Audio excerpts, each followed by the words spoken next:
আমাদের তো একটাই দাবি, আমাদের দাবি হচ্ছে যে আমাদের ককবরক ভাষাকে আমরা কি স্ক্রিপ্ট দিয়ে লিখবো সেটা আমাদেরকে ইন্ডিপেন্ডেন্টলি আমাদেরকে এটাকে যাতে আমাদের ভাষাকে আমরা রোমান স্ক্রিপ্টে যাতে লিখতে পারে সে অধিকার যাতে আমাদের কাছে চিন্তা যাতে না করা হয় সেই উদ্দেশ্যে আমাদের একটাই দাবি যে আমাদের রোমান স্ক্রিপ্টে ককবরককে রোমান স্ক্রিপ্টে আমাদের যে আজকে যে স্টুডেন্ট তাদেরকে যেন ককবরক ভাষাকে রোমান স্ক্রিপ্টে লিখতে পারে সেই অনুমতি যাতে দেয় এটা হচ্ছে আমাদের দাবি।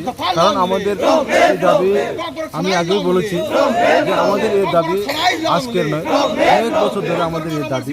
কারণ আমরা এই ভূমির সন্তান, আমরা এই ইন্ডিজিনাস পিপল, মানে আমাদের যে অধিকার এটাকে অন্য কেউ আমাদেরকে চাপিয়ে দিতে পারবে না।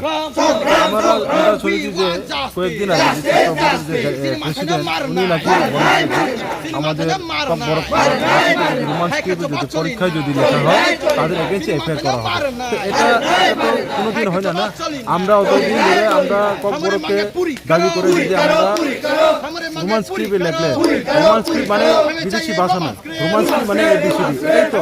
এটা কি আমরা বারবার বলতে হবে যে আমরা রোমান স্ক্রিপ্ট মানে এবিসিডি দিয়ে লিখলে আমাদের ককবরক ভাষাটা শুদ্ধভাবে প্রনাউন্সিয়েশনটা আসে। তো আমরা চাইছি যে আমরা যে ভাষাকে আমরা অন্য ভাষায় না লিখে বা অন্য স্ক্রিপ্টে না লিখে আমরা ককবরক রোমান স্ক্রিপ্টে যাতে লিখতে পারি, এটাই তো আমাদের দাবি। এই দাবিগুলো যদি মানে আমরা এই দাবিগুলো যদি মানে আজ অব্দি আমরা যদি করতে আজ অব্দি আমাদের এই দাবিগুলো মেনে নিয়ে বা গভর্নমেন্টের তরফ থেকে আমরা তাই আমরা এডুকেশনের মাধ্যমে আমরা বলতে চাই যে আমরা এই ভূমির সন্তান, আমাদের ভাষা আমাদের অধিকার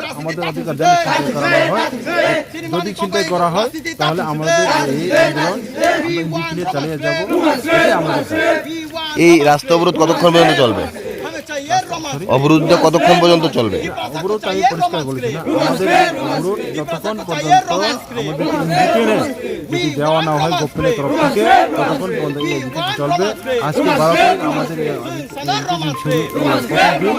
আমরা যতক্ষণ পর্যন্ত মানে ইন্ডিপেন্ডেন্ট